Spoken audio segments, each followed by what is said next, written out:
अस्सलाम वालेकुम स्टूडेंट्स, आज हम स्टार्ट करेंगे क्लास 11 फेडरल बोर्ड का chapter number 4 that is rotational and circular motion. और हमारे पास टॉपिक है एंगुलर मोमेंटम। तो स्टार्ट करते हैं इस टॉपिक को।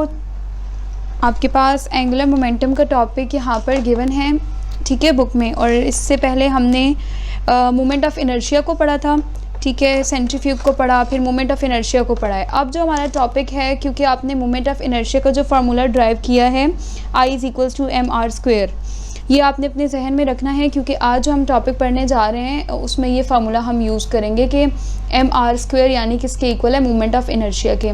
तो अगर आपने प्रीवियस वीडियो नहीं देखी है जिसमें मोमेंट ऑफ इनर्शिया का टॉपिक हमने पढ़ा, तो आप उसको लाजमी देख लें ताकि आपको समझ आए कि किस तरह से I जो है वो mr² के इक्वल है। तो अब हमारे पास जो टॉपिक है वो एंगुलर मोमेंटम है, और इसमें हम जो है एंगुलर मोमेंटम को पहले अच्छे से पढ़ेंगे कि क्या होता है, मोमेंटम को देखेंगे क्या होता है, और फिर एंगुलर मोमेंटम पे आएंगे। इसका कंपैरिजन करेंगे लीनियर जो है लीनियर क्वांटिटीज़ के साथ एंगुलर क्वांटिटीज़ का कंपैरिजन करेंगे, ताकि आपको पता चले कि लीनियर मोमेंटम और एंगुलर मोमेंटम में क्या फ़र्क है। तो उसके बाद फिर हम एंगुलर मोमेंटम निकालेंगे किसके लिए, पॉइंट मास के लिए। तो इस वीडियो में हम ये करेंगे, फिर नेक्स्ट वीडियो में हम जो है एंगुलर मोमेंटम निकालेंगे रिजिड बॉडी के लिए। तो स्टार्ट करते हैं एंगुलर मोमेंटम को।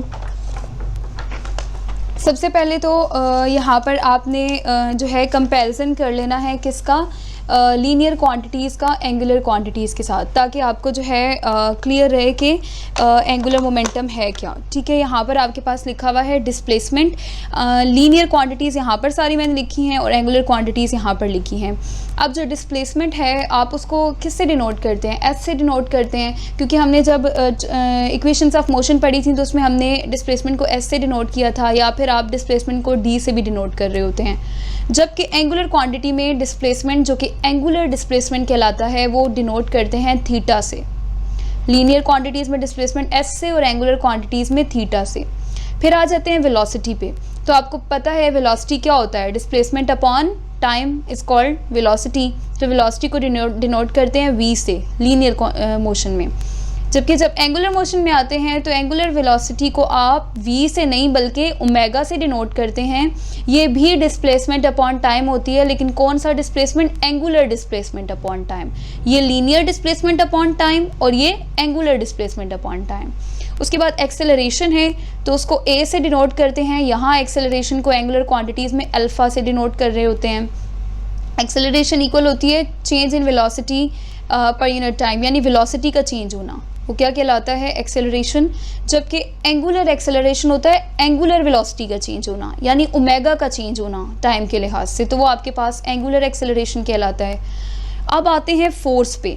ये थोड़ी सी बात आपने गौर से सुननी है, क्योंकि जब आपने मोमेंट ऑफ इनर्शिया को पढ़ा था तो उसमें आपने फोर्स को डिस्कस किया था, ठीक है। यहाँ पर अच्छा, लीनियर क्वांटिटीज़ में हम फोर्स को डिस्कस करते हैं। जब मोमेंट ऑफ इनर्शिया पढ़ा था तो वहाँ मैंने आपको टॉर्क कहा था, फोर्स क्या होता है, वहाँ पे हम टॉर्क यूज़ कर रहे थे फोर्स के लिए। क्यों कर रहे थे ये मैं अभी आपको एक्सप्लेन करती हूँ। लीनियर क्वांटिटीज़ में क्या होता है, किसी ऑब्जेक्ट को मूव करवाने के लिए आप क्या करते हैं, फोर्स लगाते हैं ना, क्योंकि अगर कोई ऑब्जेक्ट रेस्ट पे है तो वो रेस्ट पे ही रहेगा जब तक कि आप उस पर क्या ना लगाएं, फोर्स ना लगाएं, क्योंकि न्यूटन का फर्स्ट लॉ यही तो हमें बताता है। तो हमने इनर्शिया पढ़ा था, तो न्यूटन के फर्स्ट लॉ को लॉ ऑफ इनर्शिया भी कहते हैं। तो उसमें ये चीज़ हमने देखी है कि फोर्स लगती है तो चीज़ जो है वो या ऑब्जेक्ट जो है वो लीनियर पाथ फॉलो करता है। तो ये हो गई फोर्स ना, और F = ma न्यूटन के सेकेंड लॉ से फार्मूला पढ़ा था आपने।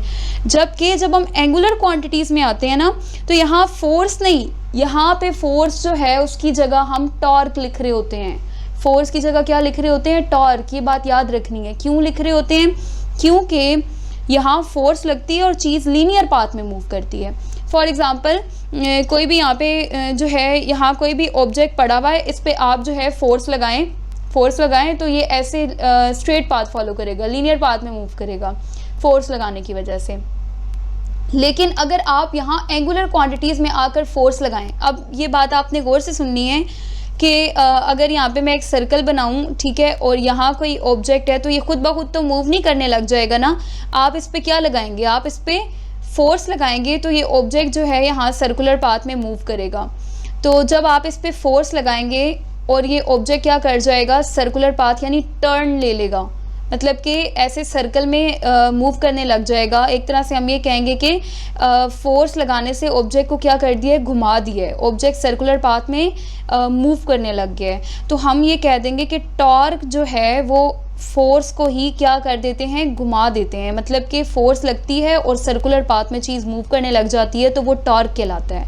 यानी फोर्स को घुमा दो तो क्या बन जाता है, टॉर्क।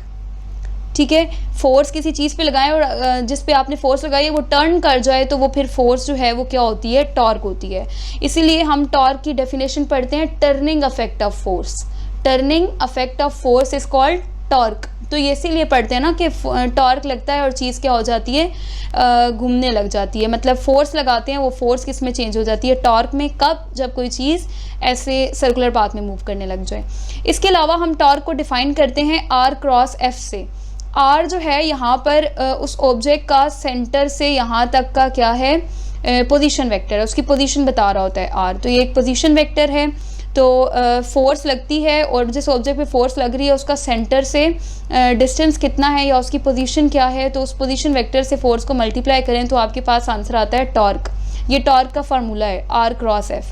तो टॉर्क को हम डिफाइन कर सकते हैं मूवमेंट ऑफ फोर्स। मूवमेंट किसको कहते हैं, कल हमने जो लास्ट वीडियो में पढ़ा था, मूवमेंट जो है वो क्या होता है, घुमाओ, यानी घुमा देना। तो अभी मैंने आपको बताया फोर्स को घुमा दें तो क्या बनता है, टॉर्क। तो movement of force is called torque. ऐसे भी कह सकते हैं ना, movement of force is called torque.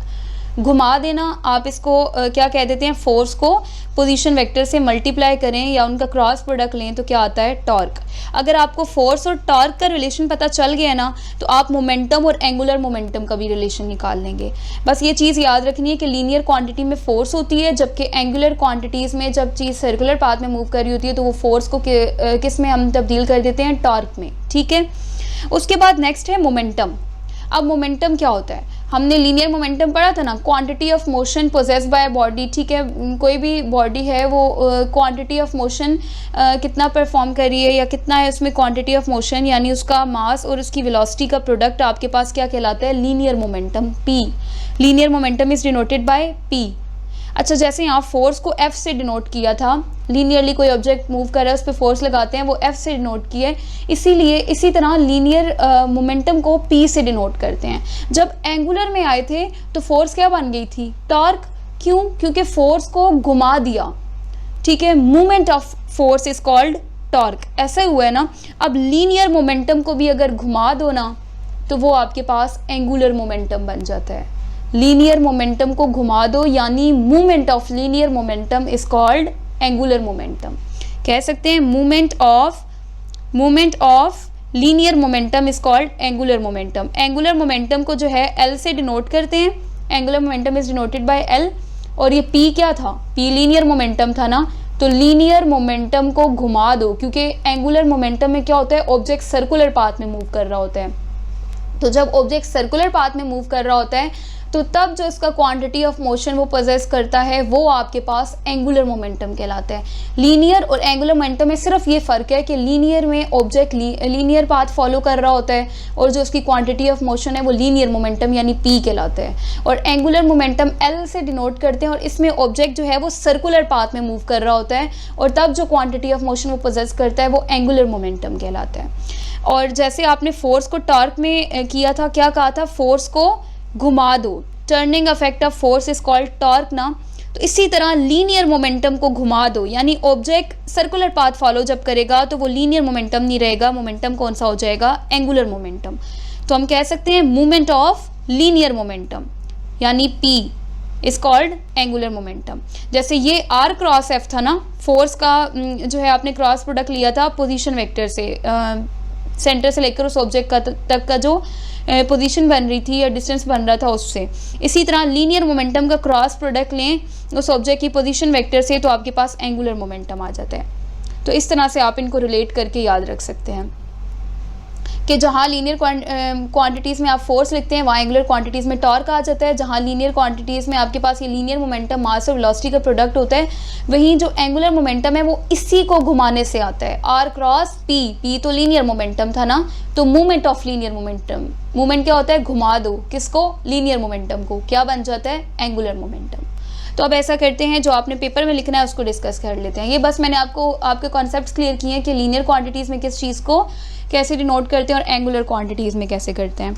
अब आप एंगुलर मोमेंटम को आपको समझ आ गया है कि एंगुलर मोमेंटम क्या होता है, मूवमेंट ऑफ लीनियर मोमेंटम, घुमा दो लीनियर मोमेंटम को इज कॉल्ड एंगुलर मोमेंटम। यानी अगर आप लीनियर मोमेंटम का ही क्रॉस प्रोडक्ट ले लें किससे, उस ऑब्जेक्ट के पोजीशन वेक्टर से, तो आपके पास एंगुलर मोमेंटम आ जाता है। लीनियर और एंगुलर मोमेंटम में सिर्फ इतना सा फ़र्क है कि लीनियर मोमेंटम में ऑब्जेक्ट जो है वो लीनियर पाथ फॉलो कर रहा होता है और एंगुलर मोमेंटम में ऑब्जेक्ट जो है वो सर्कुलर पाथ फॉलो कर रहा होता है। लीनियर मोमेंटम जो है वो आपके पास क्या होता है, मास और वेलोसिटी का प्रोडक्ट होता है, जबकि जो एंगुलर मोमेंटम है उसको एल से डिनोट करते हैं और वो उसका जो फार्मूला होता है वो आपके पास आर क्रॉस पी होता है। पी यहाँ पे लीनियर मोमेंटम है, यानी लीनियर मोमेंटम को घुमा दो तो क्या बनता है, एंगुलर मोमेंटम।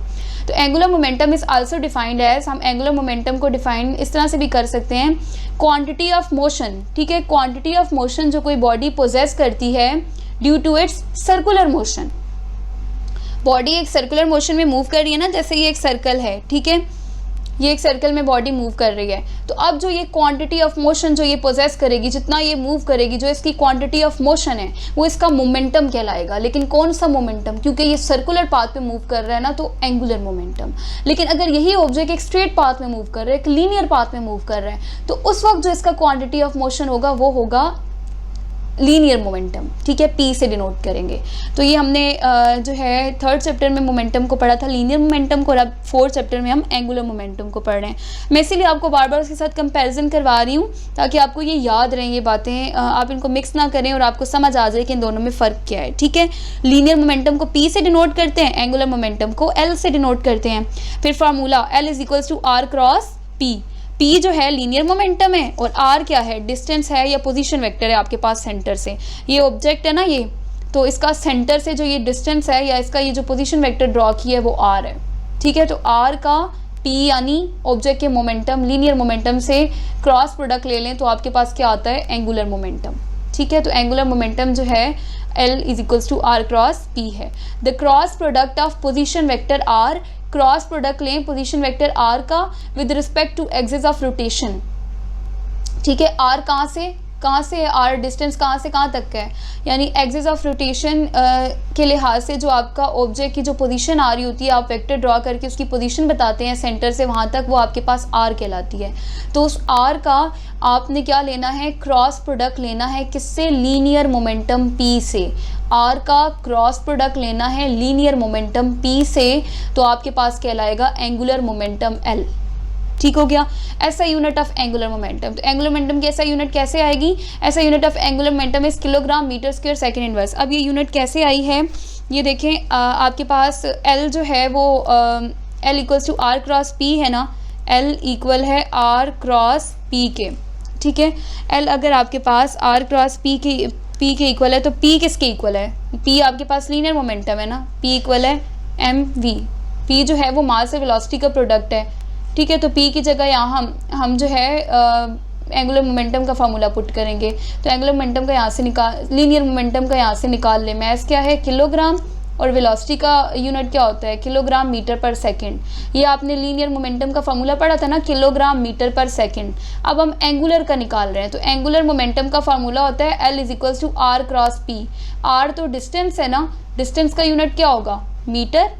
ठीक है, मल्टीप्लाई है तो मल्टीप्लाई लगा दें, यानी क्रॉस, और पी का भी यूनिट निकाला है क्योंकि पी इक्वल है एम वी के, तो उसका यूनिट क्या आया था, किलोग्राम मीटर पर सेकंड। तो पी की जगह आप लिख दें किलोग्राम मीटर पर सेकंड। अच्छा, ये मीटर ऊपर है, दोनों मल्टीप्लाई हो रहे हैं तो क्या हो जाएगा, मीटर स्क्वायर। तो किलोग्राम मीटर स्क्वायर पर सेकंड, क्या फार्मूला आ रहा है, किलोग्राम मीटर स्क्वायर पर सेकंड डिवाइडेड बाय सेकंड। यहाँ से यही फार्मूला आ रहा है ना।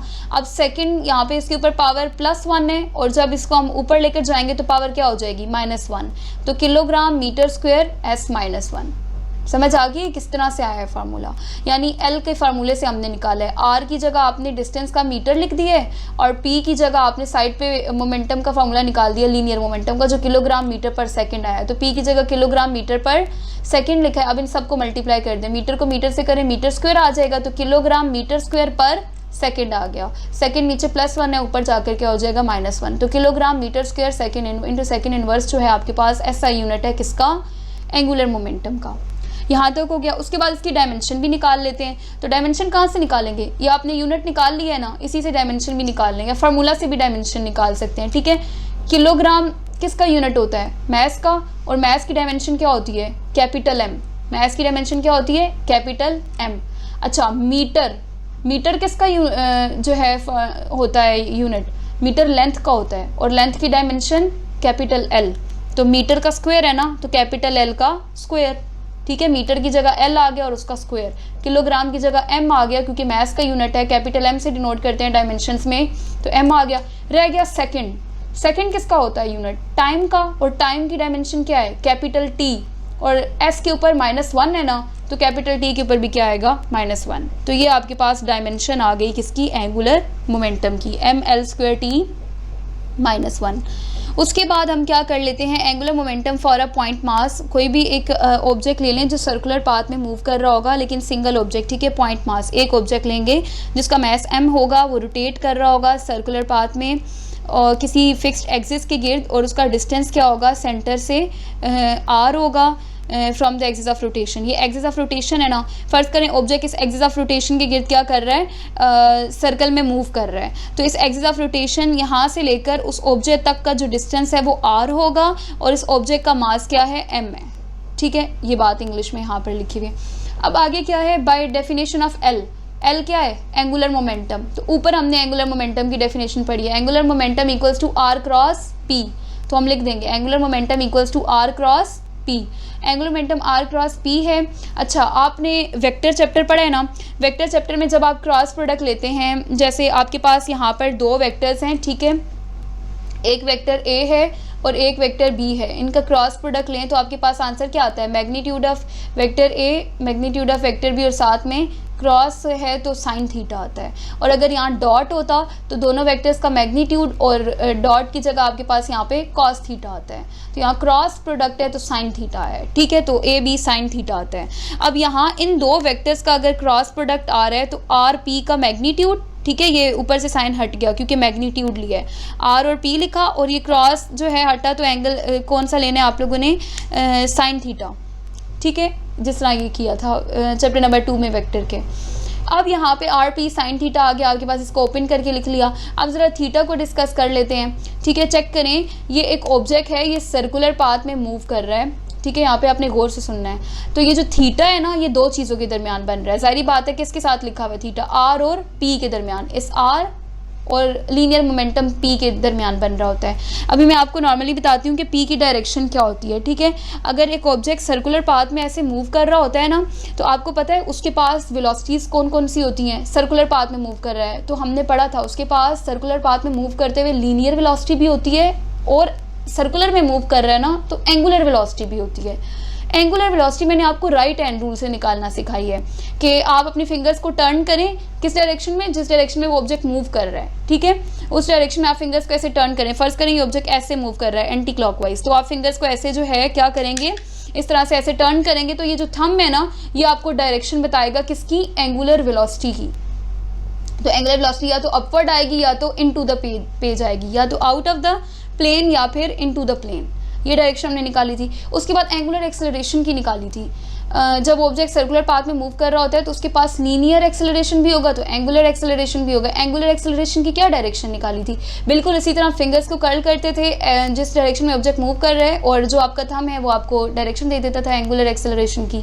फिर लीनियर की कहाँ से लाते थे, तो जो लीनियर वेलोसिटी आपको मैंने पढ़ाया था कि लीनियर वेलोसिटी को टेंजेंशियल वेलोसिटी भी कहते हैं, मैंने आपको तब बताया था, ये कॉन्सेप्ट हम आगे यूज़ करेंगे। अगर आपने प्रीवियस वीडियोस नहीं देखी तो आप लाजमी देखें, ठीक है। तो टेंजेंशियल वेलोसिटी यानी tangent to the circle, linear velocity की डायरेक्शन हमेशा सर्कल के क्या होती है, टेंजेंट होती है, यानी ऑब्जेक्ट ऐसे स्ट्रेट पाथ फॉलो करना चाहता है, लेकिन फिर उसको अंदर की तरफ फोर्स लग रही होती है जिसकी वजह से वो क्या करता है, ऐसे सर्कुलर पाथ में आ जाता है। तो टेंजेंट ये डायरेक्शन होती है लीनियर वेलोसिटी की। अच्छा, एंगुलर वेलोसिटी की तो राइट हैंड से निकाल लेंगे, उसके बाद एंगुलर एक्सेलरेशन की राइट हैंड रूल से निकाल लेंगे, लेकिन लीनियर एक्सेलरेशन की क्या होगी, वो भी टेंजेंट टू द सर्कल। उसके बाद आते हैं एक्सेलरेशन के बाद, अब हम जो नेक्स्ट टॉपिक पढ़ रहे हैं वो है मोमेंटम। तो सारी बात है ऑब्जेक्ट सर्कुलर पाथ में मूव कर रहा है तो उसका एंगुलर मोमेंटम तो होगा, तो जाहिर बात है लीनियर मोमेंटम भी होगा। तो एंगुलर मोमेंटम तो राइट हैंड रूल से निकाल लेंगे, जैसे एंगुलर वेलोसिटी और एंगुलर एक्सेलरेशन निकाली है, लेकिन जो लीनियर मोमेंटम है ना p, उसकी वही डायरेक्शन होगी जो वेलोसिटी की डायरेक्शन थी, लीनियर वेलोसिटी की डायरेक्शन। लीनियर वेलोसिटी की डायरेक्शन क्या थी? Tangent to the circle. तो लीनियर मोमेंटम भी यानी p भी सर्कल के टेंजेंट होगा। टेंजेंट यानी सर्कल को किसी एक पॉइंट पे टच कर रहा होगा। तो ये डायरेक्शन है, ये ऑब्जेक्ट है ना, ये सर्कुलर पाथ में मूव कर रहा है, लेकिन इसकी जो लीनियर वेलोसिटी की डायरेक्शन है वो टेंजेंट टू द सर्कल है, जिसकी वजह से इसके लीनियर मोमेंटम यानी p की डायरेक्शन भी ऐसे सर्कल के टेंजेंट है। और ये आपके पास r है जो कि सेंटर से लेकर उस ऑब्जेक्ट तक का डिस्टेंस है। अब इस r और इस लीनियर मोमेंटम के दरमियान, क्योंकि ये r और p के दरमियान है ना एंगल, तो इस r और p यानी लीनियर मोमेंटम के दरमियान क्या एंगल बन रहा है? तो आप चेक करें, p की ये डायरेक्शन है और r की ये डायरेक्शन है, तो इन दोनों के दरमियान ये एंगल क्या बन रहा है? ये 90 डिग्री का एंगल बन रहा है। तो हम ये कह देंगे कि यहाँ पे एंगल आपके पास कौन सा बन रहा है? 90 डिग्री का बन रहा है। ठीक है, तो साइन यहाँ पे साथ लिख देंगे आप 90, तो आर पी साइन 90 है। साइन 90 की वैल्यू कैलकुलेटर पे आप चेक करें 1 आएगी, तो साइन 90 की जगह 1 लिखा तो आपके पास क्या रह गया? R P. तो एल इक्वल है आर पी, बस क्रॉस अब खत्म हो गया। ठीक है, अब नीचे आते हैं। आपको पता है लीनियर मोमेंटम का फार्मूला क्या है? लीनियर मोमेंटम तो हम पढ़ के आ चुके हैं ना, product of mass and velocity is called linear momentum. तो लीनियर मोमेंटम का फार्मूला है एम वी, तो पी की जगह क्या लिख देंगे? एम वी, तो आर एम वी हो गया। एल किसके इक्वल आ गया? आर एम वी के इक्वल आ गया। ठीक है, यहाँ तक हो गया कि एल आपके पास आर एम वी के इक्वल है। यहीं से आगे अब हम कंटिन्यू करते हैं। ठीक है, एल अगर आर एम वी के इक्वल है, ठीक है, यहाँ से हम इसको लिख लेते हैं आगे।